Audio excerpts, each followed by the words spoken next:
الحمد لله نحمده ونستعينه ونستغفره ونؤمن به ونتوكل عليه ونعوذ بالله من شرور أنفسنا ومن سيئات أعمالنا من يهده الله فلا مضل له ومن يضلله فلا هادي له ونشهد أن لا إله إلا الله وحده لا شريك له ونشهد أن سيدنا وسندنا ومولانا محمدا عبده ورسوله أرسله بالحق بشيرا ونذيرا وداعيا إلى الله بإذنه وسراجا منيرا أما بعد أعوذ بالله من الشيطان الرجيم بسم الله الرحمن الرحيم إنا نحن نزلنا عليك القرآن تنزيلا وقال تعالى في مقام آخر ألف لام ميم ذلك الكتاب لا ريب فيه هدى للمتقين وقال النبي صلى الله عليه وسلم يقال لصاحب القرآن ارتقي وارتقي ورتل كما كنت ترتل في الدنيا او كما قال علیہ الصلاۃ والسلام۔ محترم عزیز بزرگ اور دوستو، اللہ رب العزت کا بے انتہا فضل اور اس کا کرم ہوا۔ اللہ رب العزت نے ہم سب کو جمعہ کی نماز کی ادائیگی کے لیے یہاں پر جمع فرمائے۔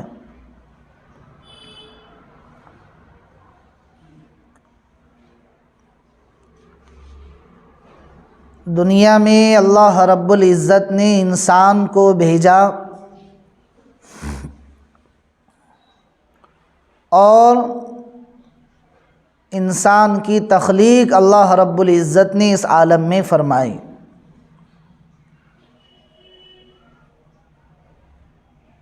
لیکن عزیز بزرگ اور دوستوں،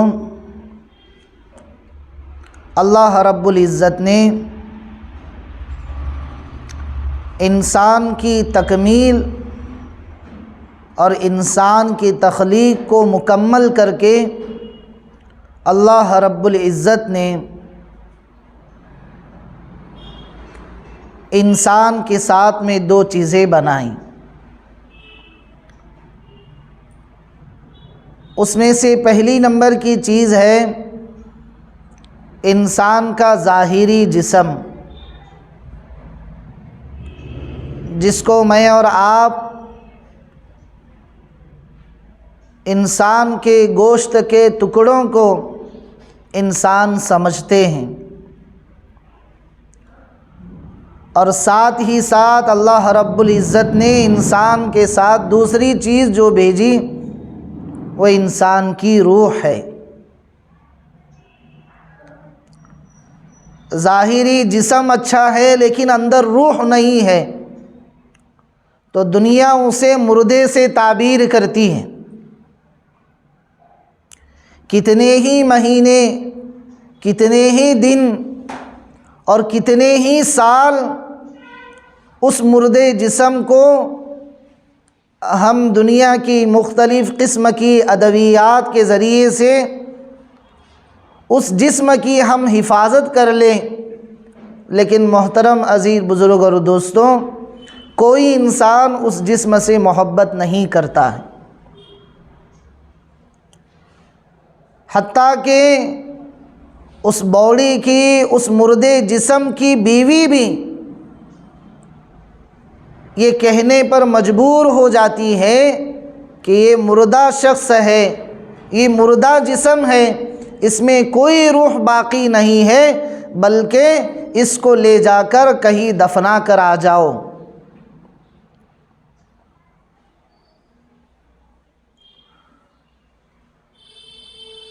اور دوسری چیز انسان کے ساتھ میں جو چلتی ہے وہ انسان کی روح ہے۔ انسان کے اندر روح ہے،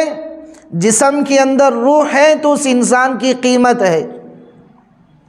اور اگر جسم میں روح نہیں ہے، صرف مردہ لاش ہے، تو اس کی کوئی قیمت نہ دنیا والوں کے نزدیک ہے نہ بنانے والے کے نزدیک ہے۔ محترم عزیز بزرگ اور دوستوں، اللہ کے نبی صلی اللہ علیہ وسلم جب انسانوں کے اوپر محنت کو شروع کیا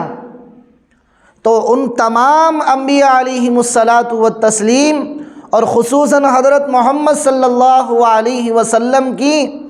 محنت کا مرکز جو تھا وہ انسان کا جسم نہیں تھا، وہ انسان کی روح تھی۔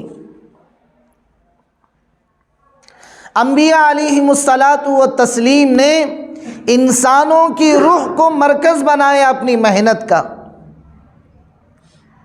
کیونکہ انہیں پتہ تھا، معلوم تھا کہ انسان کی روح اگر اچھی بنی گئی تو اس کا ظاہری جسم بھی اچھا بنے گا۔ اللہ تعالیٰ کے احکام کے مطابق وہ انسان، وہ مرد، وہ عورت، وہ جوان اپنے ظاہری جسم کو بھی ڈھالیں گے اور اپنے باطنی جسم کو بھی ڈھالیں گے۔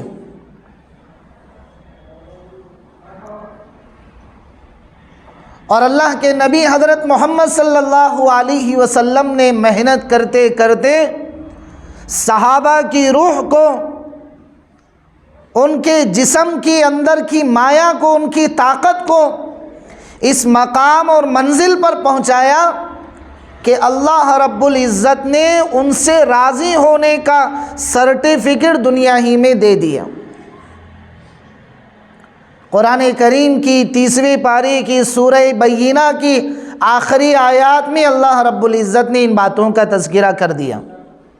ان الذین آمنوا وعملوا الصالحات اولئک ھم خیر البریہ، یہ دنیا کے سب سے بہترین لوگ بن جاتے ہیں اگر لوگ اپنی جسم، اپنی روح پر اگر محنت کرتے ہیں۔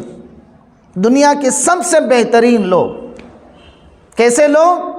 کہ یہ ایسے لوگ ہیں کہ ان سے میں راضی ہوں اور یہ لوگ مجھ سے راضی ہیں۔ جزاؤہم عند ربہم جنات عدن تجری من تحتها الانہار خالدین فیہا ابدا رضی اللہ عنہم ورضوا عنہ۔ یہ اللہ تبارک و تعالیٰ نے ان حضرات صحابہ رضی اللہ عنہم اجمعین کے ہاتھوں میں خوشی کا اور دنیا اور آخرت کی کامیابی کا اور اپنی رضا کا سرٹیفکیٹ دنیا میں اللہ رب العزت نے دے دیا۔ عزیز بزرگ اور دوستوں، یہاں ایک نقطہ ہمیں یہ سمجھنا ہے کہ حضرات صحابہ رضی اللہ عنہم اجمعین جو کسی زمانے میں جہلائے عرب کہلاتے تھے، کسی زمانے میں ان کو لوگ مکہ کے کافر کہلاتے تھے، کسی زمانے میں ان کو لوگ اونٹ اور مینگنیوں میں کھیلنے والے لوگ سمجھتے تھے۔ یہ اتنے نادان لوگ، اتنے ناسمجھ لوگ اور یہ اتنے کٹر وادی آدمی بن گئے تھے کہ ان لوگوں کے متعلق مشہور تھا کہ جب یہ اپنے انتقال پر اپنے ورثاء کو، اپنے مابعد لوگوں کو یہ وصیت کر کے مر جاتے کہ بیٹا میرا اور فلاں خاندان کا یہ مسئلہ رہا ہے، میرے بعد تم بھی اس بات کو اپنے ذہن اور دل میں بٹھا کر رکھ لو کہ میرے اونٹ سے پہلے فلاں کے اونٹ نے پانی پی لیا تھا، ابھی تک اس کا بدلہ لینا باقی ہے۔ یہ لوگ اپنے خاندانوں میں وصیتیں کرتے تھے۔ اس طرح کا ماحول عرب کا ماحول تھا، اس طرح کے لوگوں کے اندر صفات تھیں،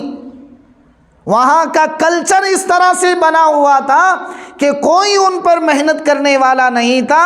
حتیٰ کہ جہاں بڑی بڑی سلطنتیں قائم تھی اس زمانے میں، لیکن عرب ایک واحد ملک ایسا تھا جہاں پر ان پر کوئی حکومت کرنے والا بادشاہ نہیں تھا اس زمانے۔ لیکن قربان جائیں، ہزاروں لاکھوں درود پڑے حضرت محمد صلی اللہ علیہ وسلم کی ذات اقدس پر کہ آپ نے ان ایسے کٹر لوگوں پر، ایسے جہلائے عرب پر محترم عزیز بزرگ اور دوستوں ایسی انتک محنت کی اور اس طرح کی کوشش کی، اور ان کے دروں پر، ان کے گھروں پر، ان کے چوراہوں پر، ان کی منزلوں پر، ان کے باغات پر، ان کے مکانوں پر جا جا کر ان حضرات صحابہ رضوان اللہ تعالی علیہم اجمعین کے اوپر محنت کی کہ جس کے بلبوتے پر اللہ رب العزت نے جہاں ان سے یہ وعدے کیے ان وعدوں کو پورا کرنا اور جنت میں اپنی ذمہ داری پر داخل کرنا اللہ رب العزت نے قرآن کریم کی آیتوں کے ذریعے سے ہمیں سمجھا دیا۔ اور قرآن کریم کی الگ الگ جگہوں پر یہ وضاحت کر دی اللہ رب العزت نے، وَكُلًّا وَعَدَ اللَّهُ الْحُسْنَى۔ میرے نبی جی آپ کے ایک ایک صحابی کی پکڑ کر، ان کا ہاتھ پکڑ کر جنت میں داخل کرانے کی ذمہ داری میں خود اللہ لیتا ہوں۔ عزیز بزرگ اور دوستوں، جن کو لوگ جہلائے عرب کہتے تھے وہ دنیا کے سب سے سمجھدار لوگ بن گئے۔ جو لوگ انہیں اونٹ اور مینگنیوں میں کھیلنے والے، گوبر میں کھیلنے والے سمجھتے تھے، ایسے لوگوں کے متعلق اللہ رب العزت نے قرآن کریم میں بشارتیں اتاری، ان کے لیے خوشخبریاں دے دی۔ تو عزیز بزرگوں اور دوستوں، خلاصہ کلام یہ نکلتا ہے کہ اللہ رب العزت نے اس موقع پر حضرت محمد صلی اللہ علیہ وسلم کو اس روئے زمین پر بھیج کر حضرات صحابہ رضی اللہ عنہم اجمعین کی روح پر ایسی محنت کی کہ وہ آج ہمارے لیے مثال بن گئے۔ کیا بن گئے بھائی؟ ہمارے لیے مثال بن گئے۔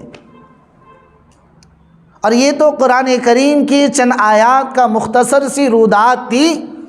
دوسری جگہ پر اللہ کے نبی صلی اللہ علیہ وسلم حدیث مبارکہ میں ارشاد فرماتے ہیں، اصحابی کالنجوم، میرے جو صحابہ کی جماعت ہیں، میرے جو صحابہ کی ٹولی ہے، میرے جو صحابہ کی ایک جمع غفیر جماعت میں نے بنائی ہے اپنی محنت کے ذریعے سے، وہ جماعت ایسی ہے کہ میرے بعد اگر تم لوگ ان کو اپنا رہبر مان کر چلو گے، ان صحابہ کے پیچھے اپنی زندگیاں لگاؤ گے، تو محترم بزرگ اور دوستوں اللہ کے نبی صلی اللہ علیہ وسلم فرماتے ہیں ایک ایک صحابی میرا ایسا ہے کہ جس کے پیچھے بھی تم چلو گے راہ راست پر پہنچ جاؤ گے،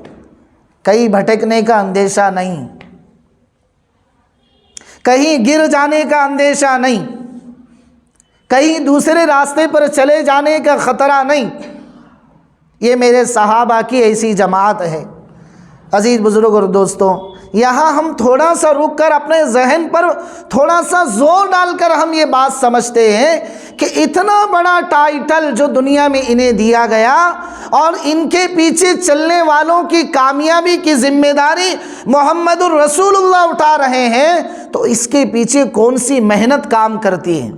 وہ وہی محنت ہے جو محمد الرسول اللہ صلی اللہ علیہ وسلم نے ان کے روح پر محنت کی، انہیں اس طریقے کا ہیرا بنایا، انہیں اس طرح کا ایک انمول قیمتی ہیرا بنایا کہ ایک ایک صحابی ہمارے لیے نمونہ اور آئیڈیل بن گئے۔ عزیز بزرگ اور دوستوں، بات مجھے یہ عرض کرنی تھی کہ اللہ کے نبی صلی اللہ علیہ وسلم نے اپنی محنت کا میدان انسانوں کی روح پر کیا. اسی وجہ سے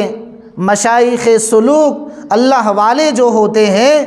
وہ خصوصاً اوراد کا جو سلسلہ دیتے ہیں، وہ ان کے پیچھے ایک ہی راز ہوتا ہے کہ انسان کی روح اگر اللہ اللہ کہنے والی بن جائے تو اس کا ظاہری جسم بھی اللہ اللہ والا بن جاتا ہے.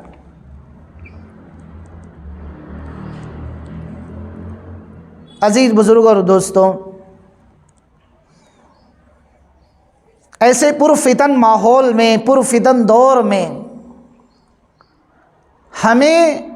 اپنے صحابہ رضی اللہ عنہم اجمعین کے بتلائے ہوئے طریقوں کے مطابق، ان کی پہنچائی ہوئی تعلیمات کے مطابق ہم اپنی زندگی کو گزارنے والے بنیں.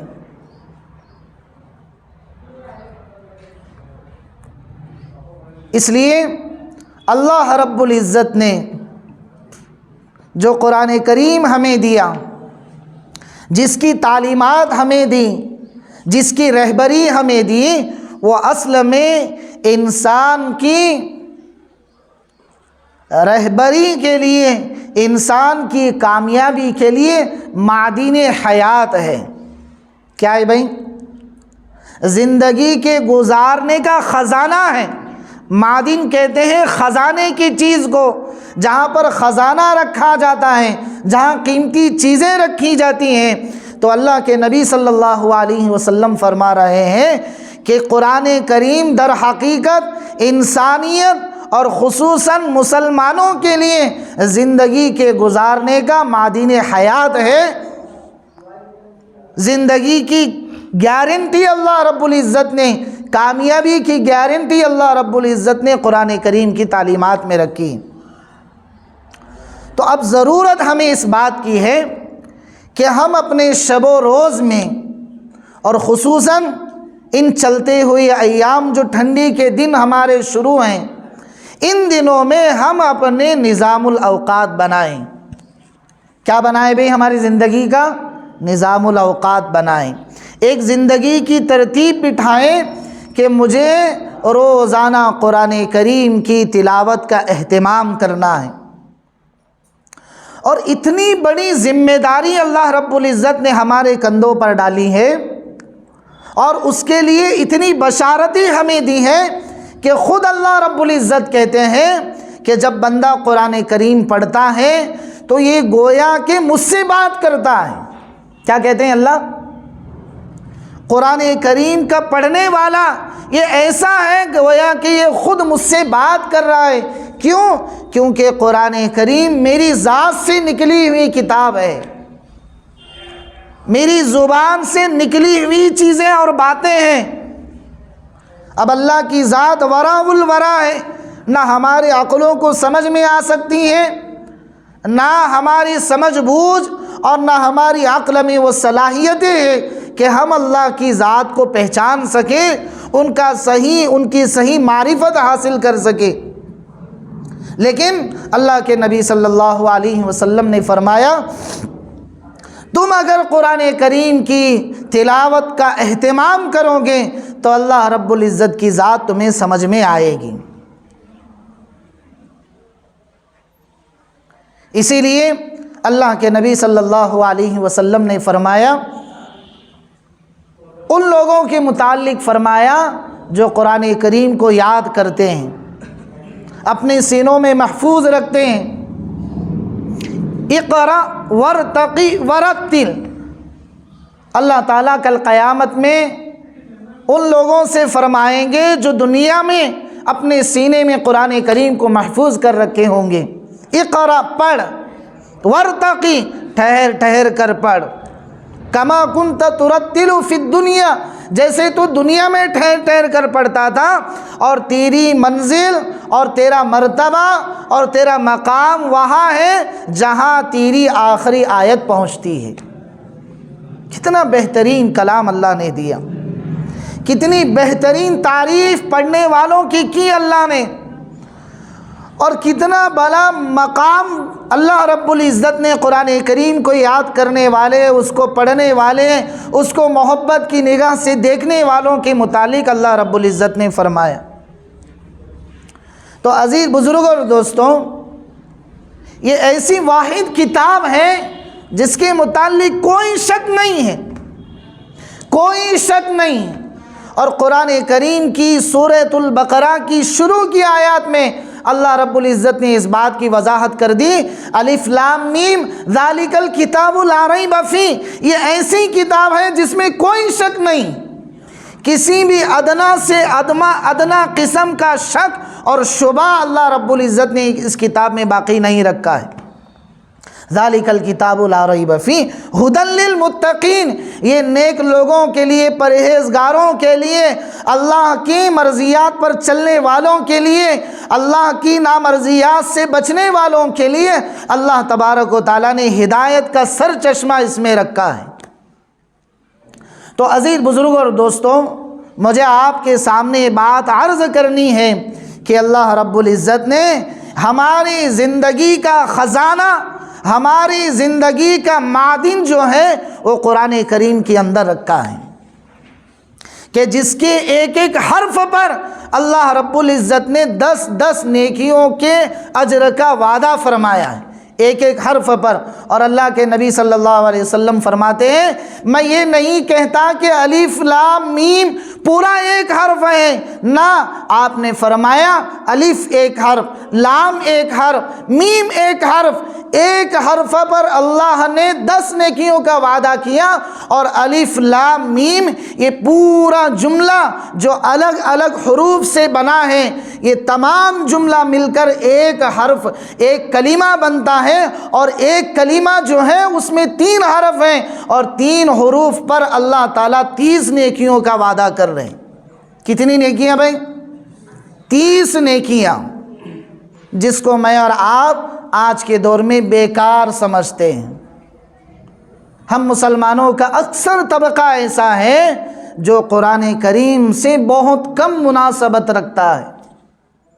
جس کی تعلیم بیکار، جس کا مشغلہ بیکار، جس مشغلے کو اللہ نے بہترین کہا، جیسا کہ اللہ کے نبی صلی اللہ علیہ وسلم نے فرمایا، جیسا میں نے شروع خطبے میں آپ کے سامنے یہ حدیث مبارکہ پڑھی، خیرکم من تعلم القرآن، قرآن کا سیکھنا، قرآن کا سکھانا، قرآن کو سمجھنا، قرآن کو سمجھنے کے لیے اس کے لیے اسباب مہیا کرنا، اس کے لیے جتنی کوشش ہو سکتی ہے اتنی کوشش کے ذریعے سے اس کو سمجھنے کی محنت کرنا، یہ دنیا کا سب سے بہترین کام ہے۔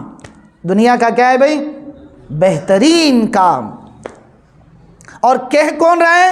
آقائے دو جہاں، سرور کائنات، کائنات کا نظام جن کے صدقے طفیل میں اللہ نے چلایا ہے، وہ ذات عالی کہہ رہے ہیں کہ دنیا کا سب سے بہترین کام اگر کوئی ہو سکتا ہے تو وہ قرآن کا سیکھنا، سکھانا، سمجھنا، سمجھانا ہے۔ تو عزیز بزرگ اور دوستوں، اتنے بہترین مشغلے سے آج ہماری لاپرواہی ہو رہی۔ آج جمعہ میں اس مضمون کو اس لیے چنا کہ ٹھنڈی کے ایام چل رہے ہیں، ہمارے پاس بڑی لمبی لمبی راتیں ہیں۔ کیا ہیں بھائی؟ ہمارے پاس بڑی لمبی راتیں ہیں۔ ہم جہاں بیٹھ کر نیوزوں پر، فٹ بال کے میچز پر، کرکٹ میچز پر، بیہودہ فلموں پر، گندی اور ننگی ویب سائٹ استعمال کرنے پر جہاں ہم اور خصوصاً ہمارے نوجوان اپنی جوانی ضائع کر رہے ہیں، اپنی زندگیاں ضائع کر رہے ہیں، ایسے موقع پر عزیز بزرگ اور دوستوں، یہ ٹھنڈی کے 4 مہینے ہمارے لیے گولڈن بن کر آئے ہیں، کہ جہاں پر ہم محنت کر کے، کوشش کر کے، جیسا کہ شروع میں نے یہ کہا کہ ہماری زندگی کے ترتیب کے ساتھ اگر ہم چلیں گے تو ہمارے لیے اللہ رب العزت سے قریب ہونے کا چانس مل چکا ہے، کہ جہاں ہم دن بھر اپنی زندگی کی مصروفیات میں مشغول رہتے ہیں، وہاں ہم رات کا آخری حصہ تھوڑا سا نکال کر ہم اللہ کے سامنے آہوازاری کر سکتے ہیں۔ ہم اللہ سے اپنے مسائل قرآن کریم کی تلاوت کے ذریعے سے حل کر سکتے ہیں۔ اور عزیز بزرگ اور دوستوں، میں حلفاً آپ کو کہتا ہوں، قسم اٹھا کر کہتا ہوں، دنیا کا کوئی بھی کام قرآن کریم کے بغیر حل نہیں ہو سکتا۔ اور یہ تو دنیا ہے، اور آخرت کی لامحدود زندگی جو ہے اس کا اسٹاک، اس کا بیلنس بھی جو ہے وہ قرآن کریم ہی ہے ہمارے پاس۔ لیکن آج ہمارا جو حال قرآن کریم کے ساتھ میں رہا، اس کے آیتوں کے ساتھ میں رہا، عزیز بزرگ اور دوستوں، اس سے اللہ ہی ہماری حفاظت کریں۔ سال ہاں سال ہمارے گھروں میں رکھے قرآن کریم کے اوپر جو دھول جمی ہے، اس دھول کے ذریعے سے ہماری قبر کی مٹی جمع ہو سکتی ہے۔ اتنی دھول بیٹھی ہوئی اور اتنے بوسیدہ قرآن کریم ہمارے گھروں میں رکھے گئے کہ عزیز بزرگ اور دوستوں، کہ ہم نے جس طریقے سے اس کا حق ادا کرنا تھا اس کا حق ادا نہیں کر سکے۔ اس لیے عزیز بزرگ اور دوستوں، ہم تھوڑی سنجیدگی سے کام لے کر ہم ان 4 مہینے جو ٹھنڈی کے شروع ہو چکے ہیں، جہاں پر راتیں بڑی لمبی ہیں اور دن بہت چھوٹا ہے، بے شک انسان ہے، ضروریاتی زندگی اس کے ساتھ میں لگی ہوئی ہے، اور یہ بھی اللہ نے اپنا فضل کہا ہے، تو جہاں پر ہم عبادت کی نیت سے ان چیزوں کے اندر اپنا وقت لگاتے ہیں، تو ایک لمحہ اور ایک وقت ایسا بھی ہونا چاہیے کہ جہاں ہمارا وقت قرآن کریم کے سیکھنے اور سکھانے میں لگ جائے۔ تو اس لیے عزیز بزرگ اور دوستوں، ہم تھوڑا سا وقت نکالیں اور اپنی ذات کے لیے دے دیں، اور اپنی ذات کو ایسے دیں کہ ہمارا وقت تھوڑا سا قرآن کریم کے سیکھنے میں، سکھانے میں، سمجھنے میں۔ جن لوگوں کو قرآن کریم آتا ہے، جو بیچارے بچپن سے سیکھے ہوئے ہیں، تو وہ بڑی مبارکباد کے قابل ہیں۔ جو ابھی میں نے 3-4 حدیثیں پیش کی ہیں، لیکن ساتھ ہی ساتھ میری ایک درخواست ایسے لوگوں سے تھی کہ وہ ایک آدھا گھنٹہ ایسا نکالے کہ جس میں وہ قرآن کریم کے ترجمے کو پڑھ کر قرآن پڑھتے ہوں، اور اس کی لذت میرے عزیزوں دنیا کی کسی چیز میں نہیں رکھی ہے۔ جب ہم ترجمے کے ساتھ میں پڑھیں گے تو اللہ رب العزت کے جتنے وعدے اللہ نے کیے ہیں اور جیسی جیسی باتیں اللہ نے اتاری ہیں، وہ ہمارے دل اور دماغ پر نقش ہو جائیں گی، اور ہمارے اندر عظمت آئے گی، اور ہم اپنی نسلوں کو اس کے سیکھنے پر ابارنے والے بنیں گے۔ تو بھائی انشاءاللہ کریں گے۔ اسی مناسبت سے میں نے شروع خطبے میں قرآن کریم کی 2 جگہوں، الگ الگ جگہوں سے آیتیں پڑھی، اور اسی مناسبت سے حضرت محمد صلی اللہ علیہ وسلم کی ایک پیاری حدیث پڑھی۔ اللہ تعالی ہم سب کو عمل کی توفیق عطا فرمائے۔